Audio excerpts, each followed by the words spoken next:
Blame the calculator. Honestly, people have taken this quiz in degrees, and this quiz is two parts. It's degrees and radian, or degree. Sorry, this quiz is calculator, non-calculator, and somebody has taken the whole calculator part of degrees, and they miss every single problem. She luckily gave them back like 10 points or something because she had all the right words, but she had it so every single answer was wrong.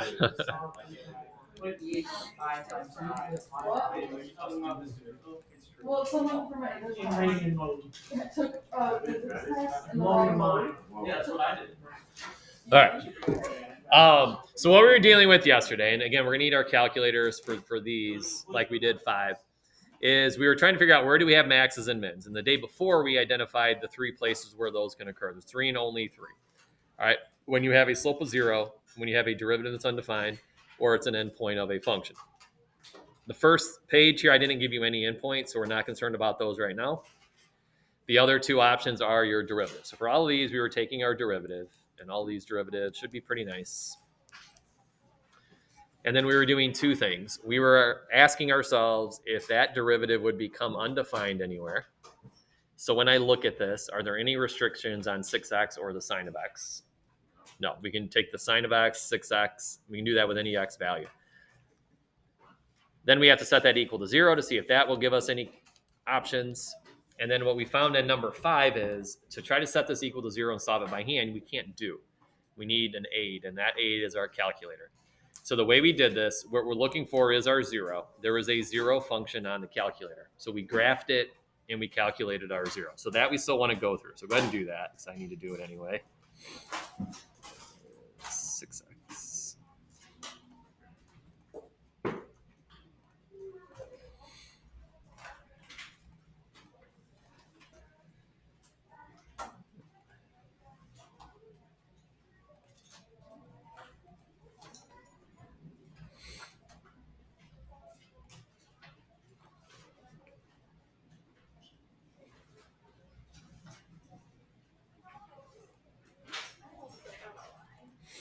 Yeah, it should be kind of a line. Does it look like this? Okay. All right, so if it looks kind of like a line, there's a little bit of a curve there. It's not a complete line, but it definitely looks like a line. All right, we all agree with that. We all have this graph. All right, so you look on your calculator. I'm going to put it on the paper so I can draw on it. So it looks kind of like this. What you then have to understand is what we are looking at is our derivative graph. And what the question is asking is, when does the original function have a max or a min? So all the questions above, like number 2, and number 2 above, come on. This doesn't want to work here. When we did the ones without our calculator, we were looking for the appropriate sign changes. So in this one, was it -2 and 4 or something like that? It doesn't matter. Don't change yours.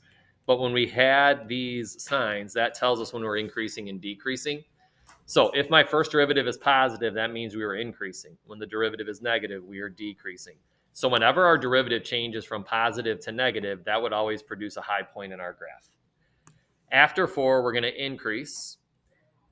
Notice how this is a minimum. So whenever our derivative goes from negative to positive, you're going to get a minimum. So we're looking for those sign changes. So when you look at the graph that's on your calculator right now, our key point is this 0 right here. We first and foremost need to figure out what that 0 is. So that's the whole second calc 0 that hopefully I've done this a handful of times with you a little bit leading up to this chapter, and it's specifically for this. Was this the -0.398? Is that one? Okay. And again, we always need 3 decimals. So make sure you're giving those 3 decimals, at least 3. But we don't have to set this up over here because the graph is basically doing this for us. But just so we can kind of understand the parallel between what we did in the first 4 and what we're doing now. If I now ask you what sign we get over here, this is your derivative. And if our derivative is underneath the x-axis this whole time, wouldn't that be taking on negative values that whole time?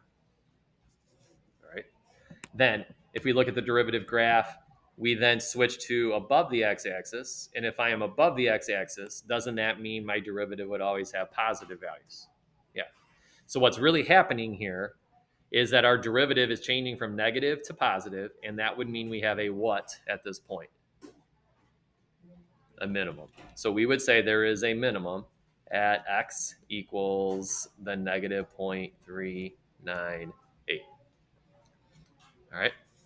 You'll agree with that. Remember that. Understand that. If I were to graph this, I did it yesterday. If I were to graph this thing, it's going to have a low point at that exact x coordinate. It's going to look probably something like this. And here's our low point at the same time where our derivative goes from negative to positive. Okay. I don't know if it's below it, above it, or whatever, but the low point will be at that x value. Okay, got that? All right, to save a little time, we're going to skip 7 because I'd rather you see 8. We're going to answer that question in 8 as well. And 8 I'd rather do. All right, so now go to number 8, and I give you that function for sine of x minus x cubed over 3. What I want you to do in part A is to find where our function has a relative max. So again, no endpoints, so we're not concerned about that. So the other two options is taking the derivative and figuring out where that is either undefined. Is there anywhere that that's going to be undefined? No, we're good. That means you're going to set that equal to 0. And then we have to solve this. You cannot solve that by hand. So it's another one that you're going to grab. This one I want you to try. This one's going to make you think a little bit. See if we can think right now. So graph that. See if you understand what you're looking for. See if you can find it. And if you can, you're pretty good for just starting these yesterday.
Okay, do we all get this graph here? All right, so it should look like a parabola. It's not necessarily exactly a parabola that meets all the conditions, but it certainly looks like one. Then you have to tell me, then you have to answer the question, at what x value does that original function have a max? Does it have a high point? All right, so I'm going to give you some options here. You're going to have to be really, really creative to consider any other points. Which of those 3 is our answer?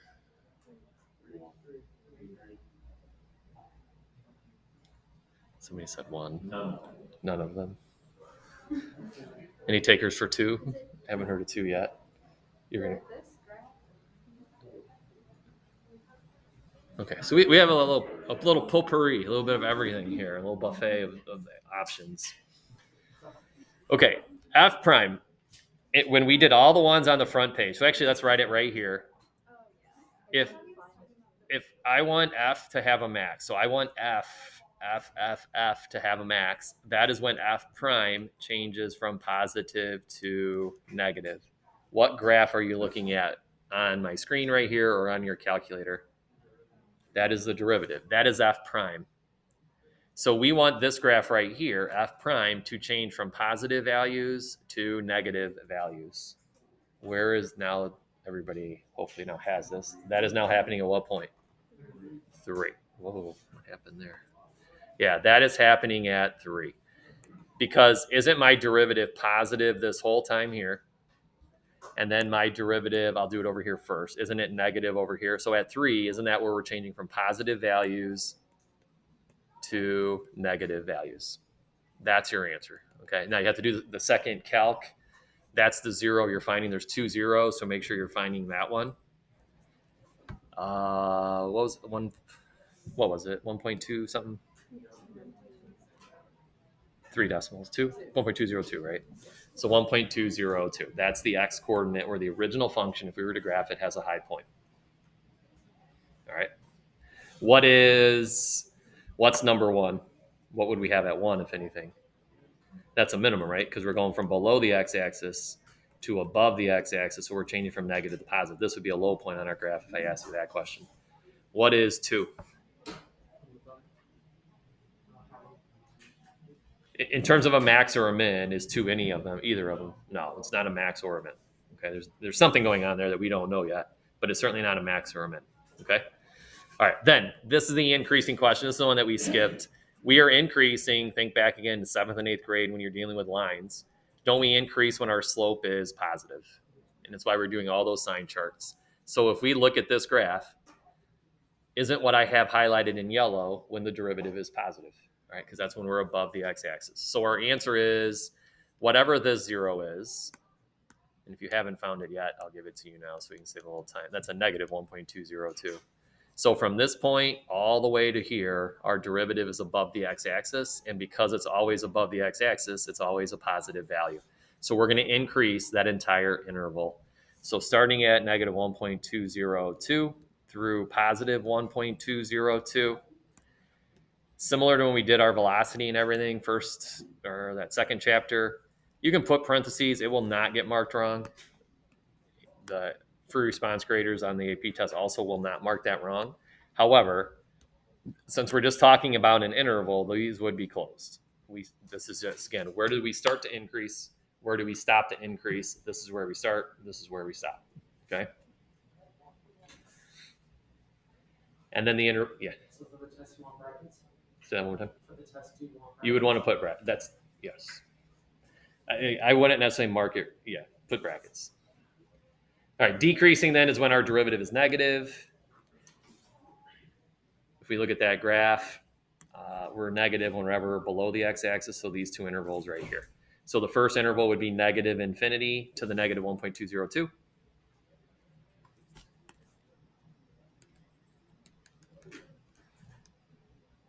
Maybe that's a bad 2.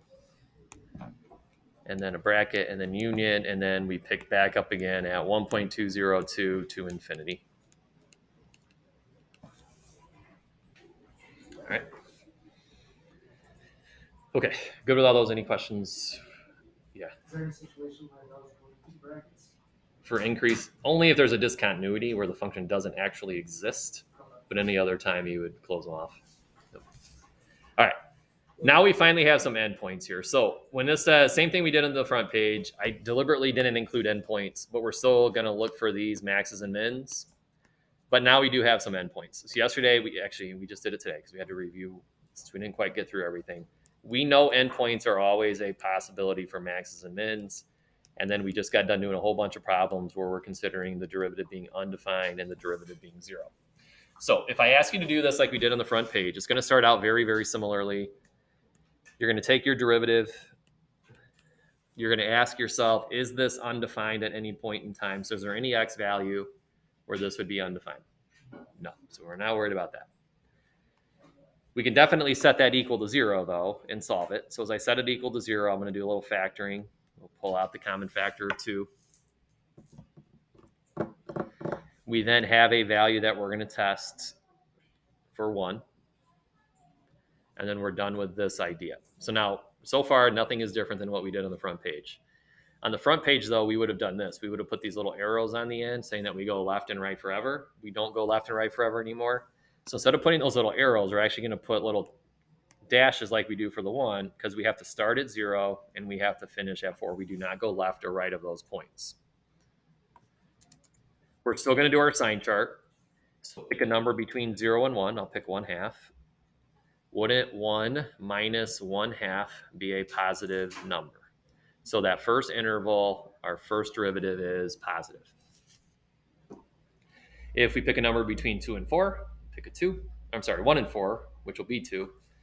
1 minus 2 would now make this interval negative. So for sure,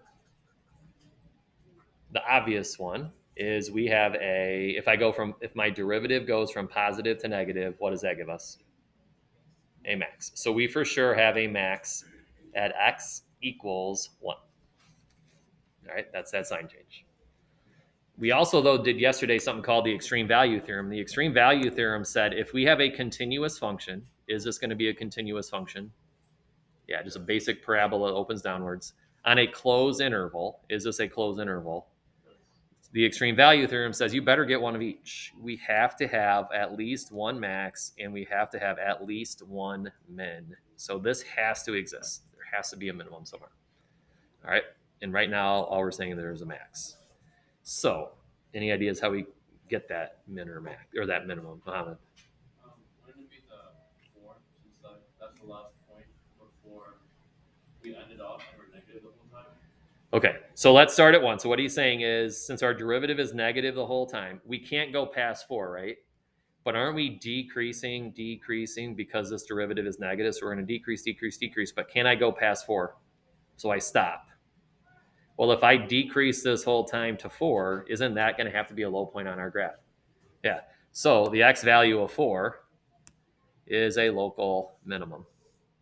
Owen? How do we know that we're not starting lower, like at 0? Okay, I was hoping when you raise your hand real quick, you were going to say something.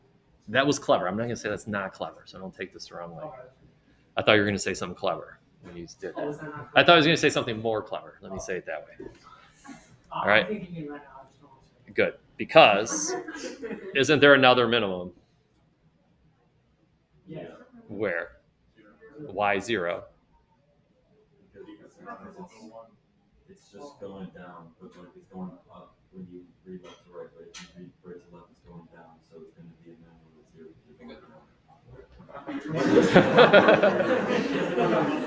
I understand. What's that? It's not a local minimum. Maybe not. Okay. So Muhammad said we have to stop at 4, right? We can't go past 4. Do we go past 0? So doesn't 0 have to be where we started? And what do we do immediately? Don't we have to increase right away? So- That's what I was saying. I thought that's what you were saying, Dean. Yeah. So we start here. Don't we immediately go up? So doesn't this also have to be a low point? So that is also a minimum at the x value of 0. Now, somebody said it. If we wanted to know what's our absolute min, and we don't, I'm not asking you to find that right now, but couldn't we just line these up again like we did 2 days ago, figure out what these values are, and then we can identify which one is the actual absolute minimum if that's what we were looking for. Okay, we're not, but we could then go ahead and figure those out. So that's how we still get the max and the min that extreme value theorem guarantees we get. Okay. Now, 10 would have been really sneaky if we did this one first. So go ahead and do it. Nothing tricky at the beginning. You're still going to take your derivative. You're going to set it. You're going to look to see if it's undefined. It's not. We're going to set it equal to 0. In fact, people will still miss this question later in the year when they see it, and you'll see why here in a second. So we're going to set the derivative equal to 0. We're going to factor. We're going to get our 2 test points, -1 and 1. I'll do that.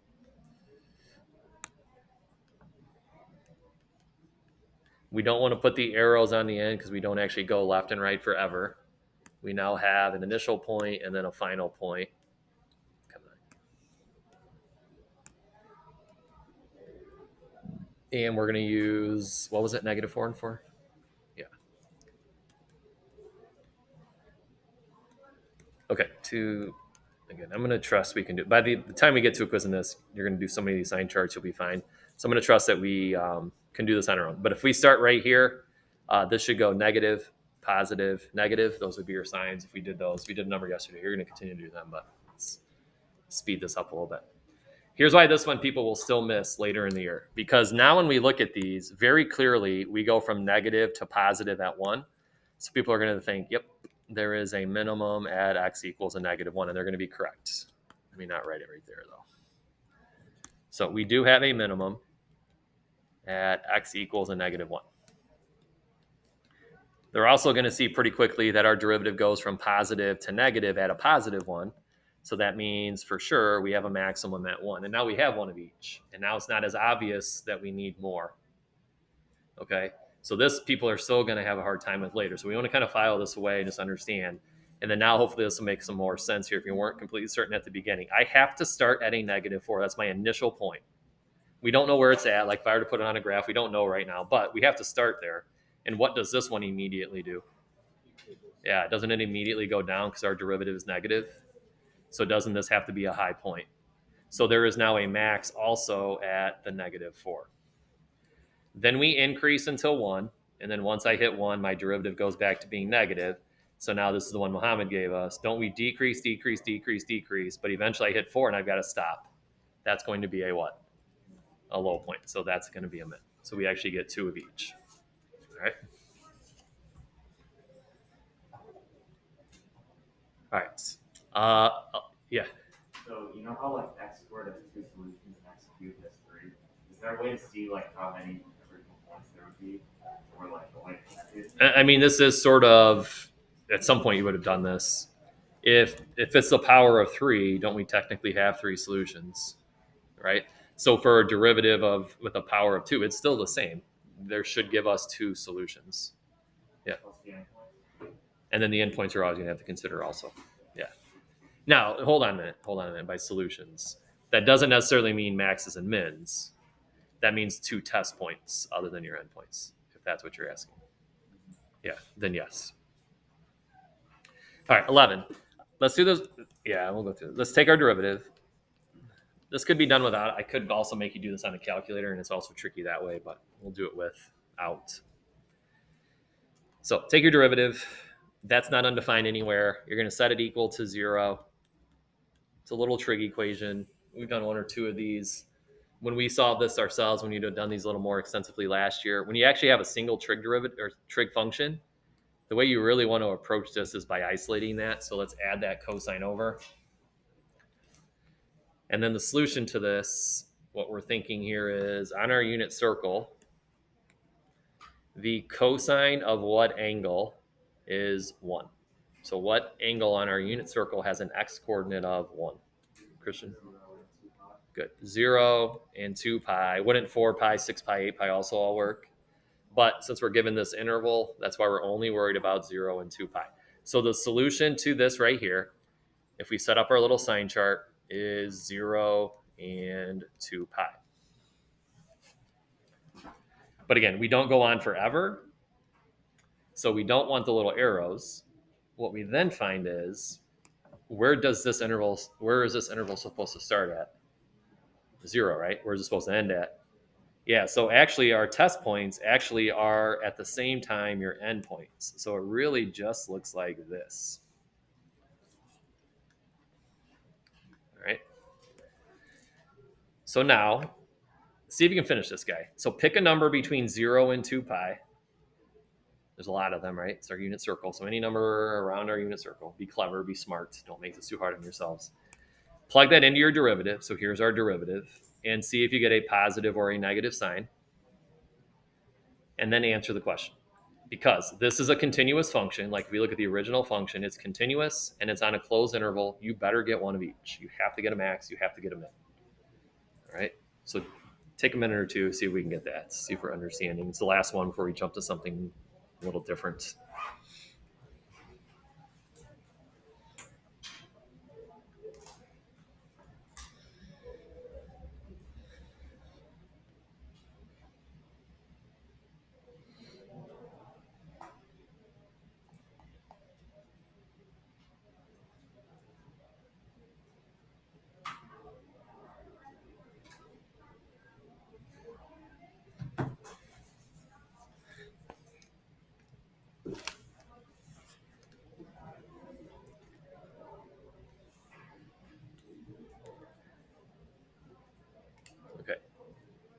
No, I'll give you a second because I want to see if you can also get the max and the min because there has to be one of each. There's no way we couldn't have one of each.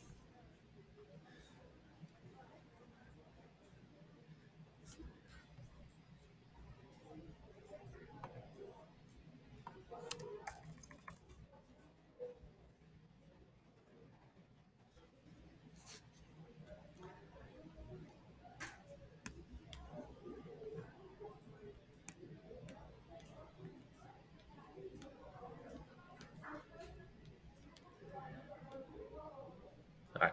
What sign should we get in there? Do all agree positive? Yeah. I would probably pick pi. I think that's probably the easiest. Cosine of pi would have been a -1, so you get 1 minus a -1, so we get a +2 there. All right.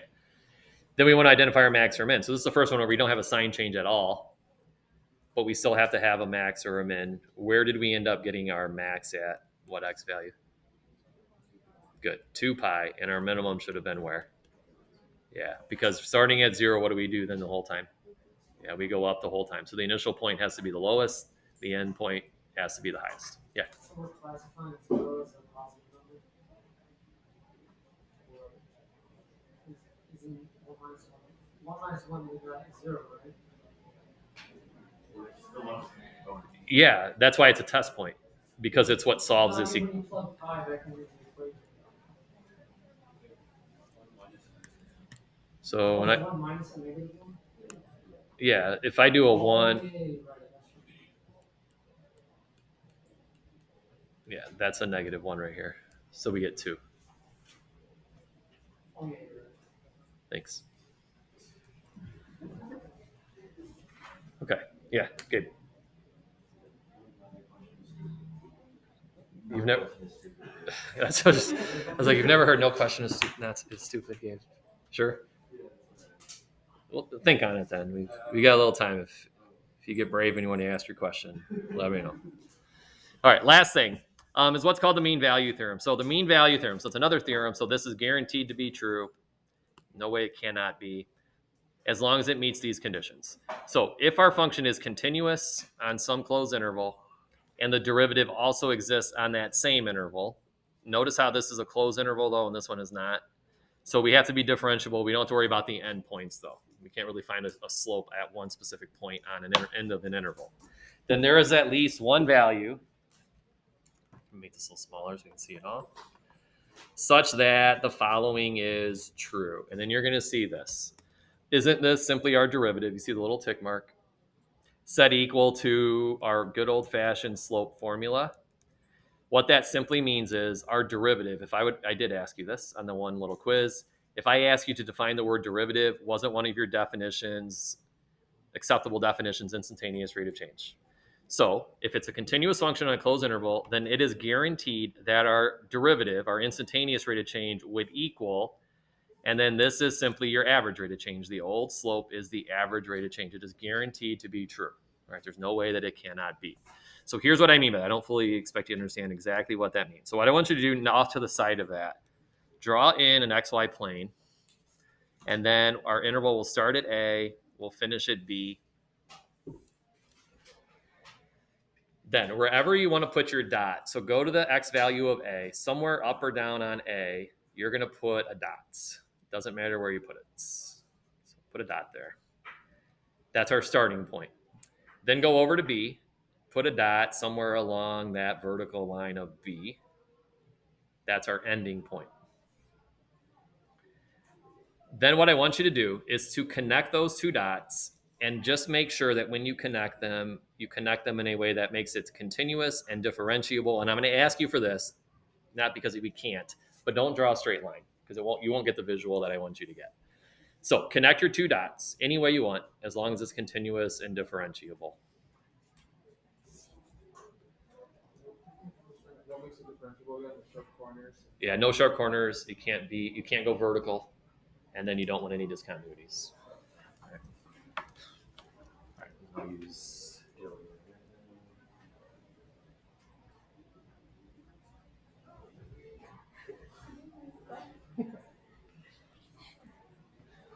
Okay, they're all good.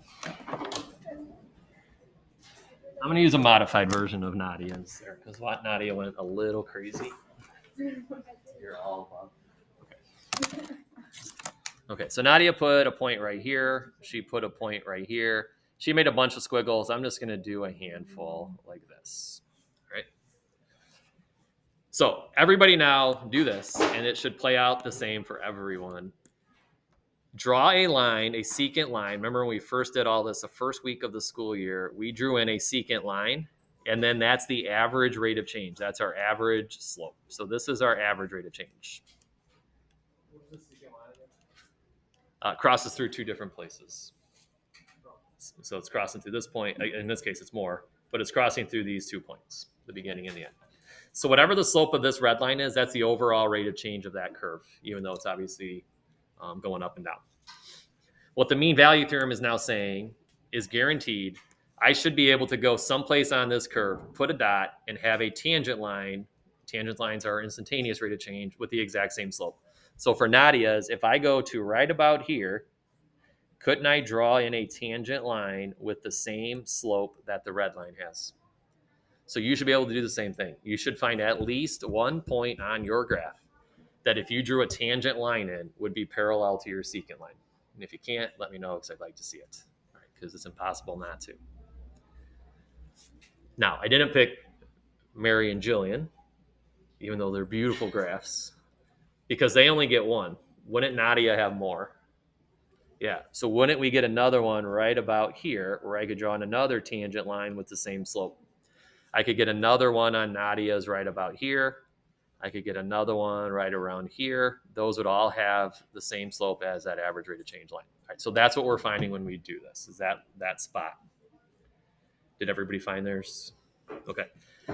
In even more kind of layman's terms here, what you're finding, if we read this paragraph here, if it takes a car 5 seconds to go from 0 to 50 miles per hour, then we would all hopefully agree that the average velocity is 10 miles per hour. The mean value theorem is simply stating that during those first 5 seconds, didn't the instantaneous rate of change, didn't we actually at some point in time actually have to hit 10 miles per hour? If that was our average. Yeah, we couldn't have gone from 9 to 11. We couldn't just instantaneously go from 9 to 11. We would have had to have crossed this value. So that's what the mean value theorem is saying. Okay. All right, so now let's do a problem or two here with whatever time we can.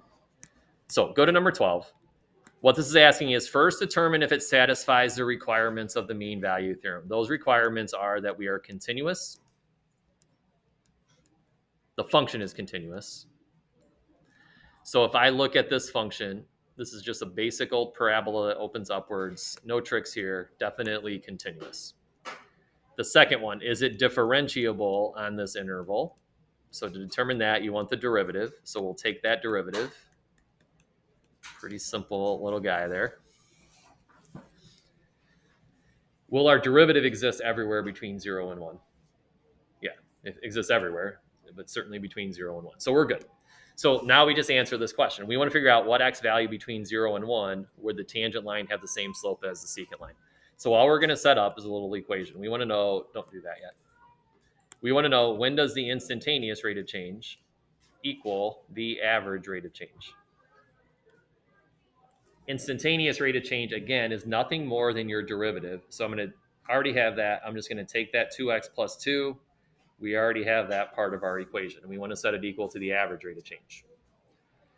Average rate of change is a fancy word for just saying your slope. It's just our change in y over our change in x.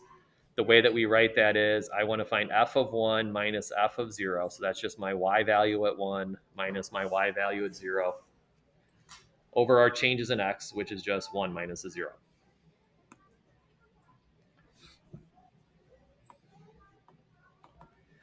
Okay, go ahead and find f of 1, f of 0. I'm trying to move this, and I don't know why it's not doing it.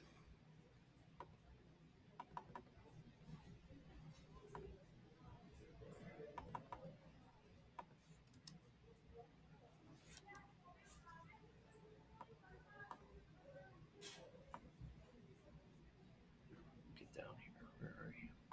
There we go. So 2x plus 2. F of 1. Make sure you're using the right equation. That's f of 1. So we're plugging into f. All right, we get 2, right? for f of 1. We all get that? All right. Minus, take your 0 and plug it in. 0, 0, negative 1. So 2 minus a negative 1 over a1. So what we find is, if we had actually drawn that and drew in our secant line, our slope would have been 3 for that line. We want to know, when does it equal 2x plus 2? Solve that real quick. We better get a number between 0 and 1, since that's the interval you were given. And we do, meaning we're probably good. All right, so that is the x-coordinate where the instantaneous slope would be the same as the average. Okay. All right, go to 15 next, just so we can get through some quicker ones. 13 is a little messy. So 14, same thing. We're definitely continuous between 0 and 1. I can plug any value in here and not have a problem. If we took our derivative of this, between 0 and 1, this derivative exists everywhere. So everything's good. So it's just the same idea. So kind of set up that equation. Our instantaneous rate of change is the 4x cubed minus a 1. Our average rate of change, you got to do a little work to find. So f of 1 minus f of 0. Oh, this work is nice.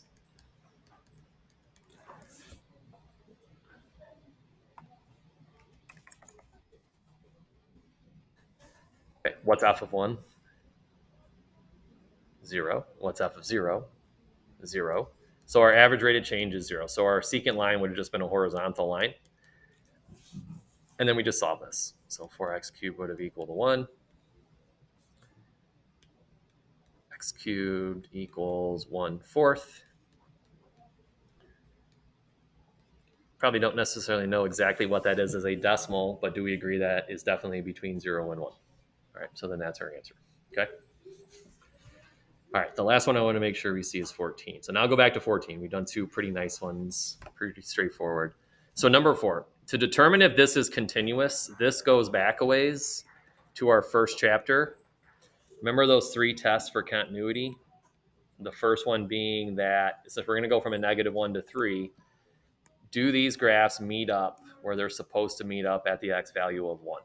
And the way we determine that is we first found a functional value. The first one is where you have your equal sign. So I'm going to take the 1, I'm going to plug it in here. And what you are evaluating, this was from our last test. I didn't actually ask you to find any of these on that test, but we did it last chapter. What is the inverse sine of 1? What is it? Good. Pi over 2. Because that is the angle that has a y coordinate of 1. All right, so pi over 2. So far, so good. The second test, the limit as x approaches 1 needs to exist. So we need both the left-hand limit and we need the right-hand limit. The left-hand limit we already calculated, right? Wouldn't that be the same thing we got in this first row? So that's got to be a pi over 2. And then this is going to be our left-hand limit here. So take 1, plug it in for x. 1/2 plus 1 is 3/2. So while these are actually really, really close, right? Are they actually the same? No, so this limit does not exist. So when we're determining if this is hitting all those conditions, it doesn't. What you would then typically have to do is kind of explain what that means. And what we would say is, in this case, the mean value theorem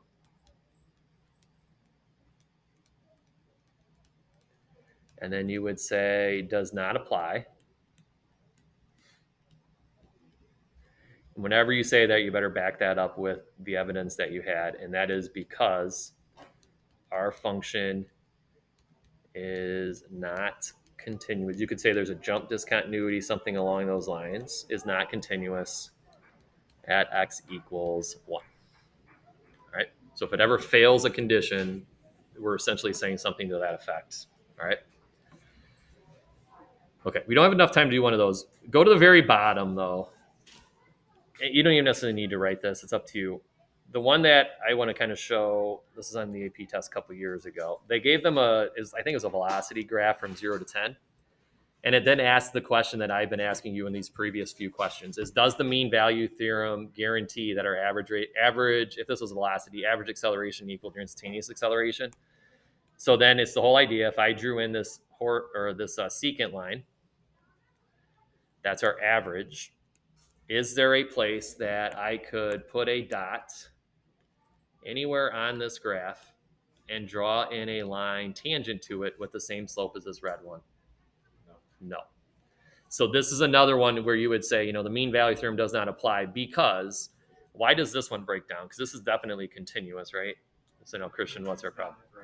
Good. It's you had a sharp corner right here, so it's not differentiable. So then when you say it doesn't apply, you would say because I don't remember what time this was when they got this problem, but you would say it's not differentiable at t equals 4 because of a sharp corner or something along those lines. Okay, but that's how you would approach it if it fails one of those conditions.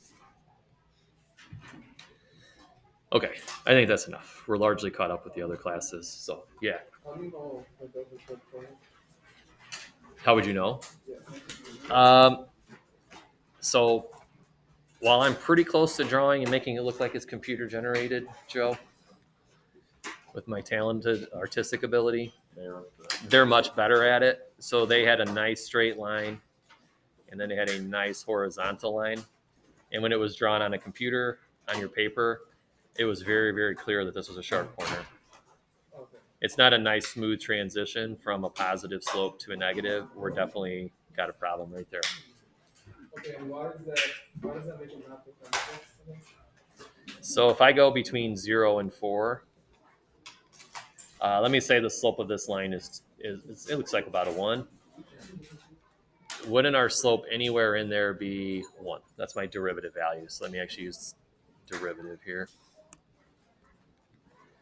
If I go from 4 to 10, wouldn't my derivative be 0 everywhere? So any point right here, here, here, here, isn't the derivative always a 1? Any point right here, here, here, and here, wouldn't our derivative be 0? But if I put this dot right here, doesn't that point lie on both of those lines? So it's got two slopes going on at the exact same time because it would take on the slope of 3 potentially, but it should also be taking on the slope that's the 0 right here. So we've got two slopes happening at once, and that's what's causing a sharp corner and a jagged edge. Okay. Okay. Good enough. Gabe, last chance. Very good. What's that? You don't have to prove it's a sharp corner. You just show it. If there's a graph, then you can just visually say, yeah, there's a sharp corner there. Yeah. So you can't have any open holes like on the ends or anything? Can you still like create a secant line if your function has That's why it has to be continuous on a closed interval. Otherwise, you can't do a secant line and find the slope there because there isn't an actual functional value there. There's never going to be like an interval where it's not including a number? Potentially there could be, but that would lead you to say that the mean value theorem doesn't apply because it's not continuous on a closed interval. So it could happen, but that would be a condition that says that it doesn't actually apply because of it. Okay? Yeah. Could you go to number 8 real quick? Is it solvable? 8. Yeah, so why do both of them have brackets? Like, shouldn't the negative 1.02 be times as the other one of them? No. So it kind of goes back. We talked about this a little bit back in the day.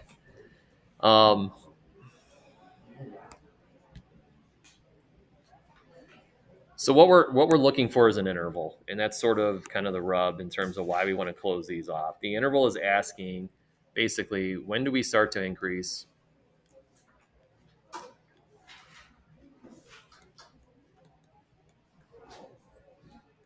All right, so what time do we start to increase on this? Negative. Yeah, that negative 1.202. So that's how we're going to close it. That is when we start to increase. Regardless of the fact that the slope is 0 there, that is still when you would take your first step towards increasing. Then it asks, when do we stop increasing? When would we take the last step that would stop us from increasing? And wouldn't that then be the 1.202? So over that period of time, each successive step that I take is further along than the initial one. So this is my smallest value if I'm doing functional values. And from that point on, I start to increase until I hit this value. All right. That's why we would technically close those. All right. Okay. Yeah. Oh, I meant like in part C, then wouldn't that negative one have to be constant? No, because it's now kind of the same idea where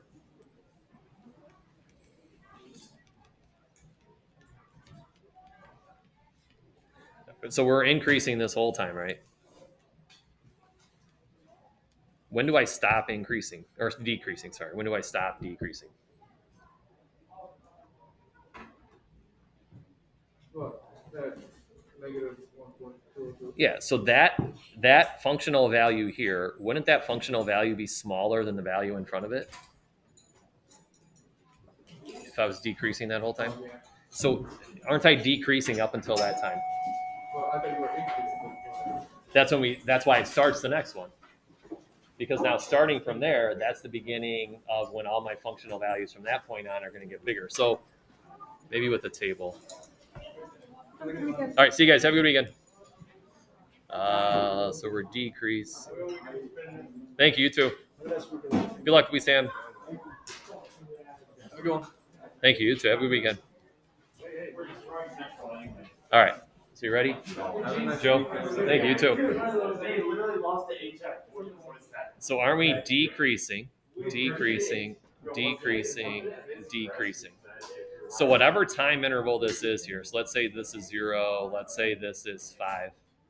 If I ask you, so the definition of decreasing is that each successive y value is smaller than the previous one.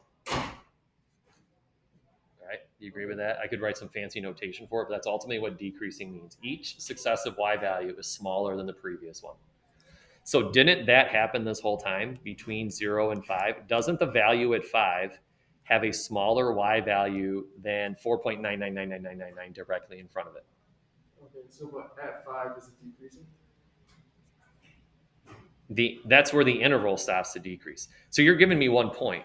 So let me do this to you then. If I give you this function right here, if I give you 1 point, actually let me give you a positive value right here. Can I even increase or decrease at one time? Is it even like if I say at time of 2, what are you doing? You can't increase or decrease at one time. That's impossible. That's really why all of this are limit ideas, that I have to be increasing over a certain interval, that I have to have a starting point and an ending point to actually do any sort of an increase. All right. Okay. So we can't increase or decrease at a specific time. Yeah. It's got to be over a certain period of time. Okay, so then when do we have it, like, if one of them is a bracket, the other one's parentheses? Not for this stuff. What is that for? Concavity, we would do that. Oh, what? For concavity, oh, we haven't done that yet. When They're like, we did it, acceleration, was it acceleration stuff? no, like, we did it, it was like a basic thing. We did do it. All the way through until this class. It was like on a graph, like, because it can't be for both of them. Like, it can't be, I don't know. I know what you're talking Okay. about. Like, yeah. Like, if we had a parenthesis on one, if we had a bracket on one, we couldn't have it on another. Like, if it was 2, like, 0 bracket. the other one We was so 0. we have done that when we're defining piecewise functions. So if I give you like f of x equals, let's say x plus 5, and then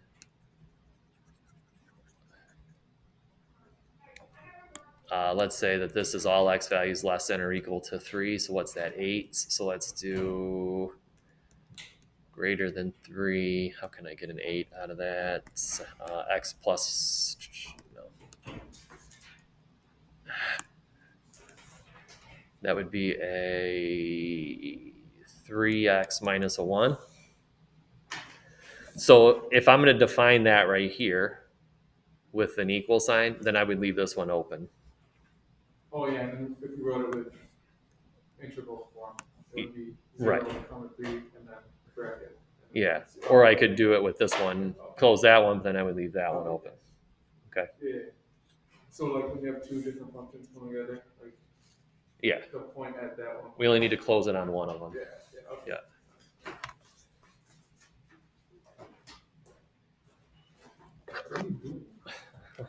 So like, the takeaway is that they were the same function, so that you can put brackets. It was one function, so we can keep the brackets there. No, it's because at that point, it's not increasing mortgage, it's just staying. So we can count for both. Yeah. It's not doing It's not doing anything? What's it doing, bro? It's not doing anything. Just chilling. Always late, bro, huh? Just chilling. It's always late for the man. That's why. This car is that exciting.